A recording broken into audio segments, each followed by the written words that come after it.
সুপ্রিয় শ্রোতামণ্ডলী, আজকে আমরা বরাকণ্ঠ অফিসে উপস্থিত হয়েছেন এমন এক ব্যক্তিত্ব যার পরিচয় দেওয়ার দরকার নাই। আপনারা স্ক্রিনের মাঝে দেখলেও আপনারা নিশ্চয় চিনবাই।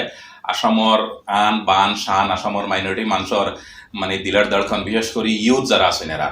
তো আজকে আমরা এই বরাকণ্ঠ অফিসও আমরা ইনভাইটেশন রক্ষা করি এখানে উপস্থিত হওয়ার লগে মাইনরিটি ডিপার্টমেন্টর চেয়ারম্যান আসাম প্রদেশ কংগ্রেস কমিটির মিস্টার সলমান খান মহাশয়রে ধন্যবাদ জানাই আর আমরা এখানে উপস্থিত হওয়ার লগে। তৎসঙ্গে একটা গামছা দিয়া সম্মান জানাইবা আমরা বরাকণ্ঠর ডিরেক্টর মিস্টার খয়রুল আনাম ভাইকে রিকোয়েস্ট করি।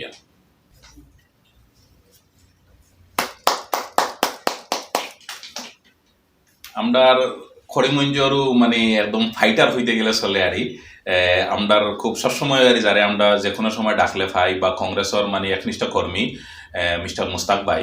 রিসেন্টলি মুস্তাক ভাইয়ে আপনারা নিশ্চয় জানেন যে চেয়ারম্যান হয়েছেন মাইনরিটি ডিপার্টমেন্ট ডিস্ট্রিক্ট কংগ্রেস কমিটির। তো মুস্তাক ভাইরে গামছা দিয়া সম্মান জানাইবে আমরা বরাকণ্ঠ পরিবারের পক্ষ থেকে ইফজাল হোসেন। মুস্তাক ভাই প্লিজ। নতুন পোর্টফোলিওর লাগি কংগ্রেচুলেশন মুস্তাক ভাই। তো আমরা আজকে সলমান খান ভাইয়ের লগে কিছু গপসপ করমু। তাই বিভিন্ন সময় বিভিন্ন ধরনের যেটা অ্যাক্টিভিটিস হয়, বিশেষ করে সমগ্র শুধু বরাকবেলি না সমগ্র আসামর বিভিন্ন জায়গাত। তো আমরা এখন সর্বপ্রথম সলমান ভাইয়ের কাছ থেকে একটা জিনিস জানতে চাইমু, এই যে আজকে আপনারা যে প্রতিবাদ যেটা করছেন স্মার্ট মিটার লইয়া, তো আপনি কতটুকু আশাবাদী যে আপনারা এই প্ৰতিবাদটা সাকসেস হইব বলিয়া? মই প্ৰথমতে মই ধন্যবাদ দিছোঁ বৰাকণ্ঠ, আপোনালোকৰ মাজত আহি ভাল লাগিছে।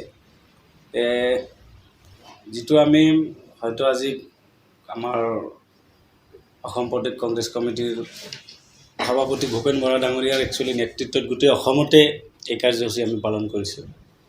কিন্তু আমি আশা কৰিছোঁ যে ইয়াত আমি সফল হ'ম, কাৰণ এটা অসমৰ সাধাৰণ ৰাইজৰ হকে আমি কাম কৰিছোঁ।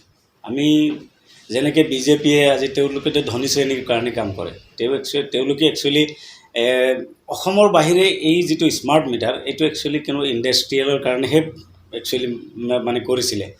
অসমত হেমন্ত বিশ্ব শৰ্মাৰ চেলা চামুণ্ডাবোৰৰ বেনিফিটৰ কাৰণে এইটো এটা স্কিম বনাই পেলাই তেওঁ গোটেই দুখীয়া মানুহবিলাকৰ পৰা এই ধন আহৰণ কৰাৰ এটা পদ্ধতি ওলাই ল'লে স্মাৰ্ট মিটাৰৰ যোগেদি। গতিকে এইটো আশা কৰোঁ গোটেই অসমৰ সমস্যা, আৰু কংগ্ৰেছ দল সদায় অসমৰ একেবাৰে দুৰ্বল শ্ৰেণীৰ লগত থাকে। আমি সদায় দুৰ্বল শ্ৰেণীৰ লগত থাকোঁ, যাৰ কাৰণে আমি ভাবোঁ এইটো আমি ছাকচেছ হ'ম, আৰু ছাকচেছ যেতিয়ালৈকে নহওঁ এই আন্দোলন আমাৰ চলাই যাম গণতান্ত্রিকভাবে, ইয়াত কোনো সন্দেহ নেই। আজকে আপনারা এইখানে বদরপুর আপনারা প্রতিবাদ করছেন, নেক্সট এইরকম আরও কোনো প্রতিবাদের প্ল্যান আছে নি আপনার আন্দোলন? এটা আমি আজি এটা ফাৰ্ষ্ট ষ্টেপহে আমি আৰম্ভ কৰিলোঁ। গোটেই অসমতে আজি যেনেকুৱা কৰিমগঞ্জত হৈছে, শিলচৰত হৈছে, হাইলাকান্দিত হৈছে, বৰাকত গোটেই জেগাতে হৈছে, কিন্তু গোটেই অসমতে হৈছে। কিন্তু যদি এইটো ইমিডিয়েটলি আমি যিটো দাবী জনাইছোঁ যে এইটো আগৰ যিটো মিটাৰ আছিলে সেই মিটাৰটোৱে থাকিব লাগে, স্মাৰ্ট মিটাৰটো আমি য'ত য'ত লগাইছে তাৰ পৰা উঠাই আনিব লাগে। গতিকে এইটো যদি বন্ধ নকৰে কাইলৈৰ পৰা আৰু ইয়াতকৈ ডাঙৰ ষ্টেপ ষ্টাৰ্ট হ'ব আৰু ভয়ানকভাৱে আৰম্ভ হ'ব। আপনারা এই যে প্রতিবাদ যেটা স্টার্ট করছেন যত সময় পর্যন্ত সাকসেস হয়েছেন না, আরও স্ট্রংলি আপনারা এটা কন্টিনিউয়াসলি চলি থাকিব। জনসাধাৰণৰ স্বাৰ্থত আমি এইটো চলাই যাম, কাৰণ এই স্মাৰ্ট মিটাৰটো যদি থাকি যায় আপোনাৰ নিচিনা মোৰ নিচিনা এনে ধনী শ্ৰেণীৰ যিবিলাক মানুহ আছে সেইবিলাক মানুহৰ প্ৰব্লেম নহ'ব বা চলি যাব পাৰিব। কিন্তু আজিও অসমত আপোনালোকে জানে যে কমচে কম 30 to 40% মানুহে ক'বলৈ গ'লে আধা পেটে খাবলগীয়া হয়, তেওঁলোকে দিন হাজিৰা কৰি খায়। তেওঁলোকৰ মিটাৰত যদি আজি এনেকুৱাভাৱে যদি বিল উঠাই লৈ পেলাই তেওঁলোকে শোষণ কৰি থাকে, গতিকে তেওঁলোকে এনেই পেটৰ ভোকত কাম কৰি থাকিব না স্মাৰ্ট মিটাৰৰ বিল দিব যাব। আৰু আপোনালোকে দেখিবলৈ পাইছে এইখন চৰকাৰৰ নেতৃত্বত কেনেকুৱা মূল্য বৃদ্ধি, বিভিন্ন সমস্যা, তাৰ ভিতৰত আকৌ স্মাৰ্ট মিটাৰৰ যোগেদি এনেকুৱা যদি লৈ থাকে মানুহৰ পৰা, তেতিয়াহ'লে আৰু বেয়া হ'ব। গতিকে এইটো যুদ্ধ চলি থাকিব। তো যেহেতু আপনি সমগ্র আসামর নেতা মাইনরিটি বিভাগর, তো রিসেন্টলি একটা জিনিস নোটিস করা গেছে, আসামর শিবসাগরও একটা ইস্যু হয়েছে যে মিয়া খেদাও বলি একটা অভিযান শুরু হয়েছে, এটা সম্পর্কে আপনি কিতাব হইতে চাই? চাওক, মই এটা কথা ক'ম যে এইটো শিৱসাগৰৰ যিটো আৰম্ভ হৈছে, যিটো হিংসা ষ্টাৰ্ট কৰিছে তেওঁলোকে, সেইটো মূল হেৰিটো হ'ল ঢিঙৰ যিটো ধৰ্ষণ কাণ্ড। চাওক, ধৰ্ষণকাৰী কেতিয়াও কোনো জাতি হ'ব নোৱাৰে। ধৰ্ষণকাৰী অকল মুছলমান নহয়, সকলো জাতি জনগোষ্ঠীৰ মাজতে ধৰ্ষণকাৰী আছে। আজি অসমত যদি মই সেইদিনা এটা লিষ্ট পাইছোঁ, তাত 14জন ধৰ্ষণৰ 14টা লিষ্ট মানে চাইছোঁ। তাত যদি 5টা মুছলিম মানুহ আছে, বাকীকেইটা হিন্দু মানুহ আছে। গতিকে হিন্দু মুছলিমৰ কথা নাই, ধৰ্ষণকাৰী হয়। গতিকে আমি বিচাৰিছিলোঁ, অসমৰ ৰাইজে বিচাৰিছে একচুৱেলি, যে হেমন্ত বিশ্ব শৰ্মা ডাঙৰীয়াৰ হাতত গৃহ বিভাগ যিহেতু আছে, গতিকে গৃহ বিভাগৰ মূল তেওঁৰ হাতত থাকাতে কেনেকৈ, ফাৰ্ষ্ট কথাটো হ'ল নিজৰ গাত দুখটো ল'ব লাগে যে কেনেকৈ এই মানে হেৰিটো সংগঠিত হ'ল, ধৰ্ষণ কেনেকৈ সংগঠিত হ'ল, নাৰী কিয় সুৰক্ষিত নহয়, নম্বৰ 1 কথা। নম্বৰ 2 কথাটো হ'ল যে আপোনালোকে চাব যে হৈছে সেই ল'ৰাটোক যদি হৈছিলে, যদি তুমি ইমান সাহসী, তুমি ইমান যদি নাৰী সুৰক্ষাৰ কথা চিন্তা কৰা, তেতিয়াহ'লে তুমি পুলিচ লগাই গোটেইকেইটাক এনকাউণ্টাৰ কিয় নকৰিলা? য'ত ঘটনাটো হৈছিলে ধিঙত, তাৰে লোকেল মানুহে তাৰ জানাজা পৰ্যন্ত সমাজে বৰ্জন কৰিছে। কাৰণ আমি মুছলমান হ'লেও এজন মুছলমান ধৰ্ষণকাৰীক কেতিয়াও আমি প্ৰশ্ৰয় নিদিওঁ। আৰু ধৰ্ষণকাৰীক আমি মুছলমান হ'লেও তাক আমিয়ে গুলিয়াই মাৰি দিব পাৰিম। আমি ইমানখিনি কঠোৰ হয়। আৰু এইটো অসমৰ কাৰণে নহয়, ভাৰতবৰ্ষৰ কাৰণে নহয়। আৰু এইটো হেমন্ত বিশ্ব শৰ্মা ডাঙৰীয়াই জানিব লাগে যে মুছলিম যিবিলাক কাণ্ট্ৰি আছে, আজি আৰৱ হওক বা বিভিন্ন কাণ্ট্ৰিবিলাকত, এতিয়া তাততো ডাইৰেক্ট গুলিয়াই মৰাৰ নিয়মে আছে আমাৰ। আৰু তেওঁলোকে কেনেকৈ ভাবিলে যে মিয়া মানুহ, আমি মুছলমান মানুহ সেইটো সমৰ্থন কৰি যাম? এটা জাতিয়ে কেনেকৈ এটা জাতিৰ হ'ব পাৰে? তেনেহ'লে আৰৱত কেনেকৈ এইটো চলি আছে? এনকাউণ্টাৰ কেনেকৈ মানে মাৰি পেলাব? গতিকে এই বস্তুটো তেওঁলোকে নাজানে যে আমি মুছলমান মানুহ, নাৰীৰ প্ৰতি কিমান আমাৰ ৰেচপেক্ট, আৰু নাৰীক যদি ধৰ্ষণকাৰীক আমি কেনেকুৱা ইনচাফ কৰিব লাগে আমাৰ ধৰ্মমতে আছে। গতিকে তাৰ পিছতো তেওঁ যি আজি আপাৰ অসমত তেওঁ 2-এটা সংগঠনক লগাই পেলাই সাধাৰণ শ্ৰেণীৰ মানুহ যিবিলাকে কাম কৰি খায়, ৰিক্সা চলায়, কাৰণ কোনোবাই আজি ধৰক দিন হাজিৰা কাম কৰি গৈছে, লেবাৰ আছে, কোনোবা বিল্ডিঙৰ কাম কৰি গৈছে, ৰাজমিস্ত্ৰী আছে, এনেকুৱা সৰু সৰু কাম কৰিবলৈ যোৱা মানুহক যেনেকুৱাভাৱে আজি তেওঁলোকে অত্যাচাৰ কৰিছে, তুচ্ছ তাচ্ছিল্য কৰাটো বাৰু ঠিকে আছে, কৰিছোঁ মানে সহ্য কৰি গৈছে, আমি এইবিলাক ইমান নাভাবোঁ। কাৰণ অসমত বিজেপি RSSৰ পৰা ইয়াতকৈ আৰু কি আশা কৰিব পাৰে? গতিকে সেইটো বাৰু বাদেই দিছে। কিন্তু তেওঁলোকক যেনেকুৱাকৈ শিৱসাগৰত অত্যাচাৰ কৰিছে, অতিকৈ দুখৰ বিষয়। আৰু হেমন্ত বিশ্ব শৰ্মা ডাঙৰীয়াক আচলতে তেওঁ এটা ডক্টৰেট লোৱা মানুহ, তেওঁৰ ডক্টৰেটটো ক'ৰ পৰা লৈছে অসমৰ ৰাইজে এতিয়া এই বিষয়ে চিন্তা কৰিবলগীয়া হৈছে। তেওঁ ডক্টৰেটটোৱে ফেক্ট বুলি অনুভৱ হয়। অলৱেজ আজি তেওঁ বিধানসভাত কৈছে যে অসমখন মিয়াৰ হাতত তুলি দিব নোৱাৰি, এৰি দিব নোৱাৰি চব জেগা।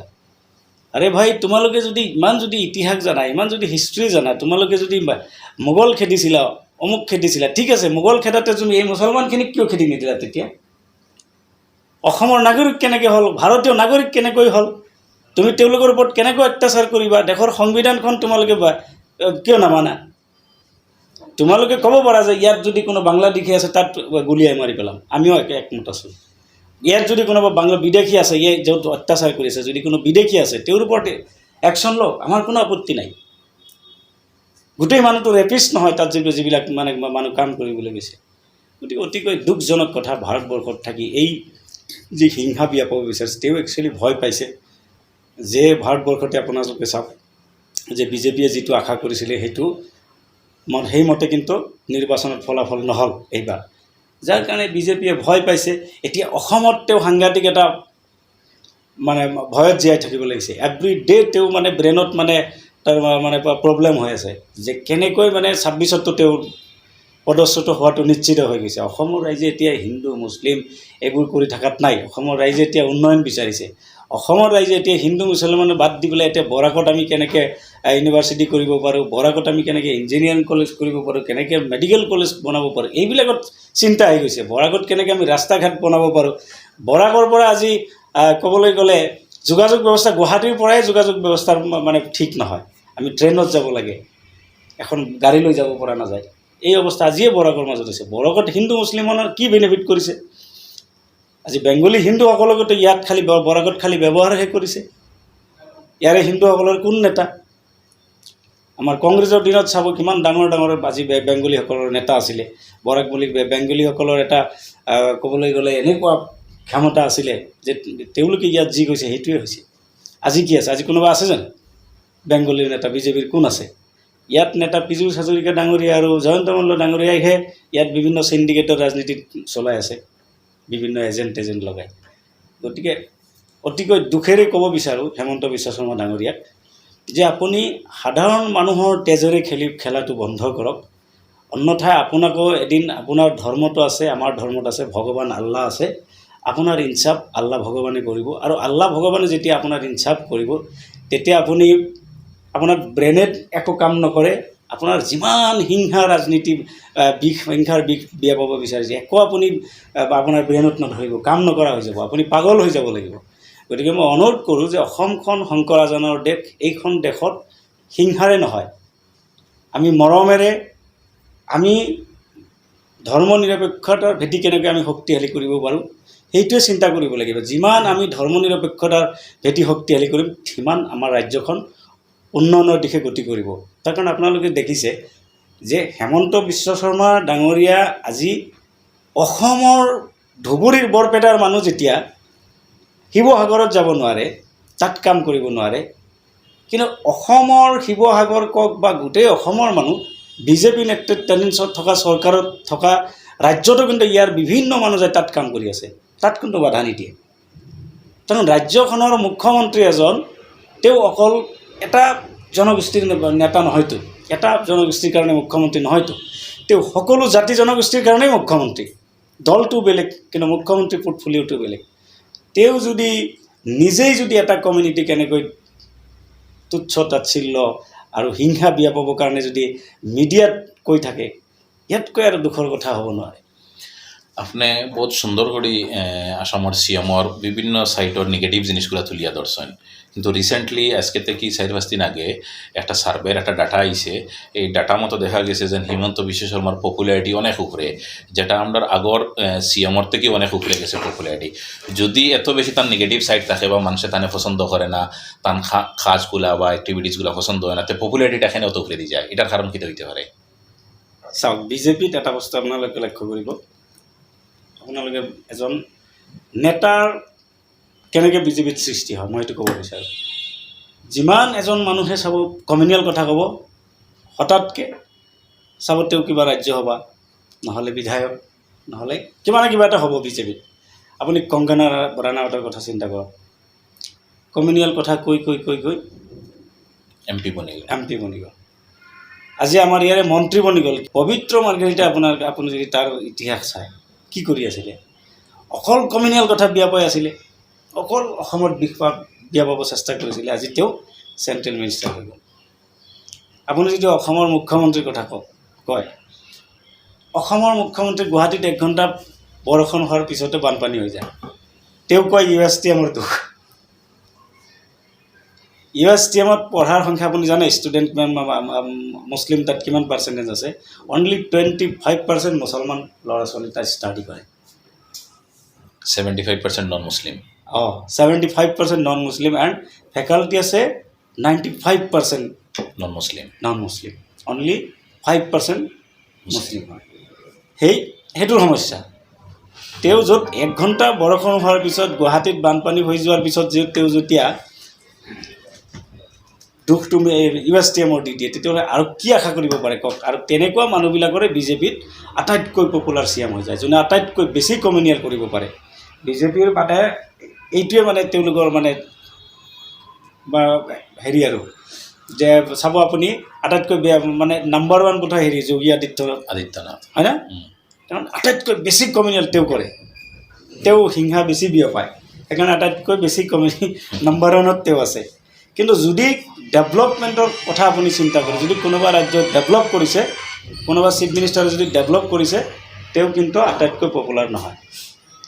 গতিকে হেমন্ত বিশ্ব শৰ্মা ডাঙৰীয়া এইটো তেওঁলোকৰ এইটো ছিষ্টেমে যে তেওঁ আটাইতকৈ পপুলাৰ। কিন্তু পপুলাৰৰ লগত তেওঁ কৰ্মৰ দ্বাৰাই পপুলাৰ হৈছে নে কিহৰ দ্বাৰাই পপুলাৰ হৈছে সেইটো এটা বিষয়বস্তু।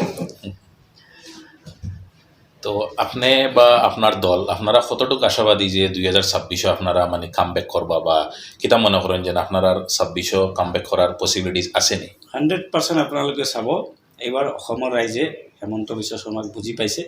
হেমন্ত বিশ্ব শৰ্মাৰ নেতৃত্বত অকল মুছলমানসকলৰ নহয়, এই যে আমি যুদ্ধ কৰি আছোঁ, ফাইট কৰি আছোঁ যে স্মাৰ্ট মিটাৰ, এই স্মাৰ্ট মিটাৰক অকল মুছলমানৰ কাৰণে সমস্যা হোৱা নাই। হেমন্ত বিশ্ব শৰ্মাই আজিয়ে কওক যে মুছলমানক বাদ দি বাকী হিন্দুবিলাকৰ উঠাই দিম, তথাপি আমি মান্তি আছোঁ। অসমৰ হিন্দুসকলৰ কাৰণেই উঠাই দিয়ক, স্মাৰ্ট মিটাৰ দিব নালাগে, মুছলমানসকলক দি দিয়ক। নিদিয়ে। আজি মূল্য বৃদ্ধি হৈছে, অকল মুছলমানৰ কাৰণে হোৱা নাই, চব কমিউনিটিৰ কাৰণে হৈছে। আজি পেট্ৰল ভৰাবলৈ গৈছোঁ, পেট্ৰলৰ দাম 100 টকা হৈছে, অকল মুছলমানৰ কাৰণে হোৱা নাই, চব জাতি জনগোষ্ঠীৰ কাৰণে হৈছে। সকলো জাতি জনগোষ্ঠীৰ প্ৰব্লেমত আছে। আৰু এই প্ৰব্লেমটো অকল তেওঁ এই হিন্দু মুছলিম কৰি হিন্দু মুছলমানসকলক ভাগৰ ৰাজনীতিৰ মাজেৰে তেওঁ মানে বেলেঞ্চ কৰিব বিচাৰি আছে। কিন্তু আপোনালোকে চাব, মই আপোনাক ক'লোঁ, অহা দিনত অসমৰ বিভিন্ন জাতি জনগোষ্ঠীৰ মানুহে একত্ৰিত হৈ উন্নয়নৰ স্বাৰ্থত, দেশখনত শান্তি ঘূৰাই অনাৰ স্বাৰ্থত চাব আপোনালোকে, ধৰ্ম নিৰপেক্ষ দল কংগ্ৰেছ দলৰ লগত থাকি আপোনালোকে চাব কিমান ভোটৰ ব্যৱধানত যে কংগ্ৰেছ দলক জয় কৰিব আপোনালোকে ভাবিবই নোৱাৰিব। এনেকুৱা এক ব্যৱধানত জয় হ'ব। আপোনালোকে দেখিবলৈ পাইছে যে আজমল ডাঙৰীয়াই সাম্প্ৰদায়িক ৰাজনীতি কৰিছিলে। আজি সাম্প্ৰদায়িক ৰাজনীতি কৰি পেলাই দেখিছে নহয় আপুনি, ভাৰতবৰ্ষৰ ভিতৰত আটাইতকৈ বেছি ভোটত জয়ী হ'লে আমাৰ ৰকিবুল হুছেইন ডাঙৰীয়া। কাৰণ আমাৰ মাইনৰিটি মানুহে বুজি পাইছে যে অসমত আমি হিংসাৰে নহয়, আমি অসমত ভাতৃত্ববোধৰ দ্বাৰাইহে আমি আগবাঢ়ি যাব লাগিব। আমি বেলেগ জনগোষ্ঠীৰ মানুহক আমি হিংসাৰে নাচাওঁ, হিংসাৰ চকুৰে নাচাওঁ। আমি উন্নয়ন বিচাৰোঁ। আমাৰ কমিউনিটিৰ মানুহে উন্নয়ন বিচাৰে। আমাৰ কমিউনিটিৰ মানুহে সন্মান সহকাৰে অসমত আমি জীয়াই থাকিব বিচাৰোঁ। আমাক যদি কোনোবাই তুচ্ছ তাচ্ছিল্য কৰে, কোনোবাই যদি ইনচাল্ট কৰে, বেজ্জতি কৰে, আমি দুখ পাওঁ। আৰু আমাৰ কমিউনিটিক আমি বেলেগ কমিউনিটিৰ লগতে আমাৰ কমিউনিটিটো ডেভেলপ হোৱাটো বিচাৰোঁ। যাৰ কাৰণে আজমল ডাঙৰীয়াই যি একচুৱেলি জানে আপোনালোকে, আজমল ডাঙৰীয়াও আমাৰ হেমন্ত বিশ্ব শৰ্মা ডাঙৰীয়াৰ একচুৱেলি বি টিম আছিলে, বি টিম হৈ কাম কৰিছিলে। এতিয়া ধৰা পৰি গ'ল। ধৰা পৰি যোৱাৰ লগে লগে আমাৰ অসমৰ জনসাধাৰণে, আমাৰ ধুবুৰীবাসী আপোনালোকে দেখিবলৈ পালে যে তেওঁ কেনেকুৱা এক পৰিৱেশ সৃষ্টি কৰি পেলাই তেওঁক পঠাই দিলে, আকৌ যোৰ মানুহ ওচৰত তালৈ পঠাই দিলে। গতিকে এই যিটো হিংসাৰ ৰাজনীতি, সেইটো অসমৰ আমাৰ মুছলমানৰ মাজতো নাই, নিশেষ হৈ গ'ল। আৰু হিন্দুসকলৰ মাজতো এইটো নাথাকে। তাৰ আপোনালোকে এটা মই আপোনালোকক প্ৰমাণ দি আছোঁ। আপোনালোকে দেখিবলৈ পাইছে যোৱা সংসদ নিৰ্বাচনত গৌৰৱ গগৈ ডাঙৰীয়া যোৰহাটৰ পৰা প্ৰাৰ্থিত্ব পাইছিলে। হেমন্ত বিশ্ব শৰ্মা ডাঙৰীয়াৰ কেবিনেট, তেওঁৰ যিমান বল আছিলে, তেওঁৰ যিমান ধন বল, বাহুবল, যিমান শক্তি আছিলে, গোটেই অসম নহয়, অকল তাক লগাই দিছিলে, মানে পুৰা ফুল ফ'ৰ্চ লগাই দিছিলে। কেনেকুৱাকৈ প্ৰশাসনে আমাক অত্যাচাৰ কৰিছিলে, তাত আমি কেম্পেইনিং কৰিব পৰা নাই। তাৰ পিছতো কিন্তু আপোনালোকে দেখিবলৈ পাইছে যে গৌৰৱ গগৈ ডাঙৰীয়া কিমান ভোটৰ ব্যৱধানত জয়ী হ'ল। গতিকে ইয়াৰ এটা বস্তু আপোনালোকে আমি কি বুজি পালোঁ, যে অসমৰ ৰাইজে হিংসা এইবোৰ নাচায়, ডেভেলপমেণ্ট চায়। এজন ভাল মনৰ মানসিকতা থকা মানুহ বিচাৰে। হেমন্ত বিশ্ব শৰ্মা ডাঙৰীয়াই যে এটা অসমত গুণ্ডাগিৰিৰ চৰকাৰ চলাই আছে, এইটো গোটেই অসমৰ মানুহে বুজি পাইছে। তেওঁৰ 2-4জন মানুহে অকল ধন কেনেকৈ মানে ধনৰ ভাণ্ডাৰ মানে গঢ়িব পাৰে অসম তেওঁলোকৰ নিজৰ কাৰণে, তাৰ কাৰণে কাম কৰি গৈছে। আপোনালোকে চাবচোন, বিজেপি গভৰ্ণমেণ্টত কেইটামান MLA-বিলাকৰো কোনো কাম নাই। তেওঁৰ লয়েল বাহিৰে বাকী MLA-বিলাকৰো কোনো কাম নাই। আপুনি দেখিবচোন, কোনো মন্ত্ৰীটো চিনিয়ে নাপায়, ময়ে চিনি নাপাওঁ, আপুনিও চিনি নাপাব কেইটা মন্ত্ৰী আছে, 3-4টাৰ বাহিৰে। তাৰমানে বিজেপিত হেমন্ত বিশ্ব শৰ্মা ডাঙৰীয়াৰ যিকেইটা আশে পাশে থকা মানুহ সেইকেইটাহে চলায়, বাকীবিলাকৰ কোনো ভেলুৱে নাই। আৰু তেওঁলোকৰ মনত এটা এতিয়া পইচাটো ইমান অৰ্জন কৰিব পৰা নাই। তাৰমানে গোটেই ছিষ্টেমটো এই 4-5জন মানুহক দি মানে অসমৰ মানে কৰাপশ্যনটো তেওঁ কৰি ৰাখে। গতিকে যেনেকৈ চাওক, আজি তেওঁৰ ৱাইফৰ নামতো বিভিন্ন কলেজ অনুষ্ঠান আছে, বিভিন্ন নিউজ চেনেল আছে, বিভিন্ন চাহ বাগিচা, কিমান ৰিজৰ্ট আছে, কিমান মাটিৰ মালিক আজি তেওঁৰ ৱাইফে হৈছে। তেওঁৰ ৱাইফে ক'ৰ পৰা মাটি কিনিছে, বহুত মুছলমানৰ পৰাও কিনিছে। আজি আকৌ ফটকৈ তেওঁ আইন বনাই দিছে, মুছলমানে বোলে হিন্দুৰ পৰা মাটি কিনিব নোৱাৰে, আৰু কিনিলে বোলে তেওঁৰ পৰা পাৰ্মিশ্যন ল'ব লাগিব। সংবিধানখন তেওঁ নাজানেই। এখন দেশৰ সংবিধান থাকে, সংবিধানখনে তেওঁ ধ্বংস কৰিব বিচাৰি আছে। তো গণতন্ত্ৰটো তেওঁ ৰাজতন্ত্ৰ কৰিব বিচাৰি আছে। গতিকে অসমৰ ৰাইজে এইবিলাক বুজি পাইছে। এতিয়া চাব অহা দিনত তেওঁৰ যি ৰাজনীতি সেইটো নাথাকে, কংগ্ৰেছৰ 26ত চৰকাৰ গঠন হ'ব আৰু চাব তেতিয়াহে অসমত শান্তি হ'ব আৰু বিভিন্ন জাতি জনগোষ্ঠীৰ উন্নয়নৰ আশা কৰিব পাৰে।